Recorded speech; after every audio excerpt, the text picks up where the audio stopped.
Animal communication can be an effective tool in understanding our rescued animals as well.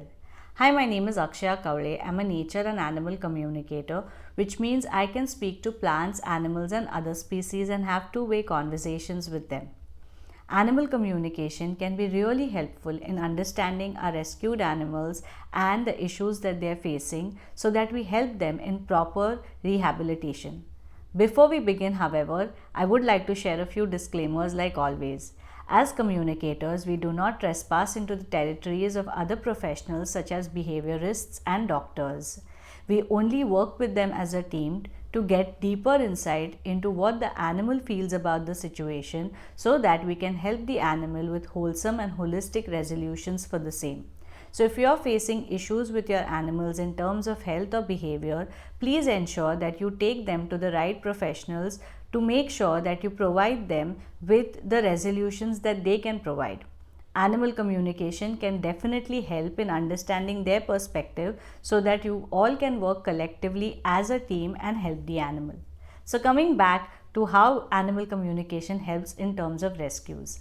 I recently spoke to a dog who was rescued from a very bad situation. The dog was not kept well, the human was not really caring for the dog, and when the dog came to the shelter people were finding it very difficult to understand the dog.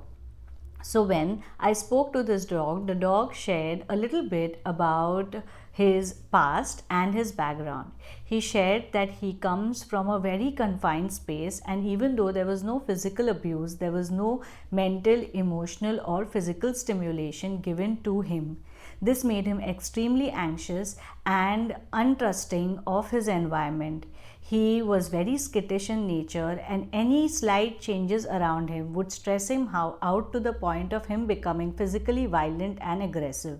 So he needed a lot of help from his surroundings to help him first feel calm and relaxed so that slowly and steadily he can start trusting his environment and become calm and composed himself. When I asked him what could be the possible resolution for this, he said that first and foremost he needs to feel comfortable in the space that he is in. He would appreciate if he gets a little more space so that he gets out of his fear of being in confined spaces. He also would like for the humans to treat him with more respect and treat his space with more respect, which meant that he would appreciate if his humans took consent from him before intruding in his personal space, because that really stresses him out and it shows in his physical behavior as well.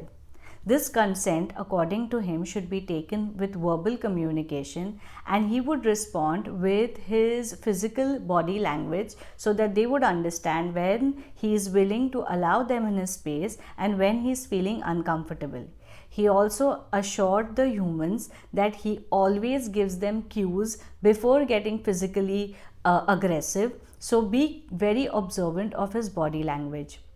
Slowly and steadily, as he develops a relationship with the humans around, he will also allow them more into his personal space. He also shared that he would appreciate it if only one or two humans start working with him first, and then once he starts trusting them, he can also trust others slowly and steadily.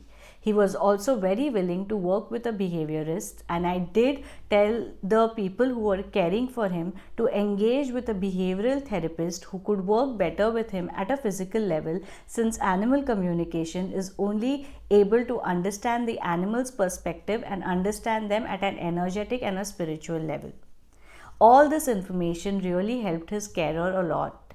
They did engage with a behaviorist, and the behaviorist also shared very similar insights, and hence, along with what was shared during the communication as well as with the behaviorist input, there was a steady change in his behavior.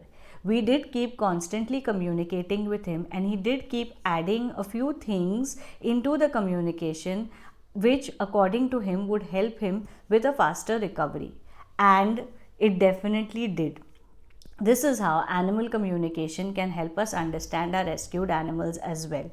Please note, like I mentioned at the beginning, we do not trespass into the territories of other professionals, so do engage with other professionals to help you better at a physical level.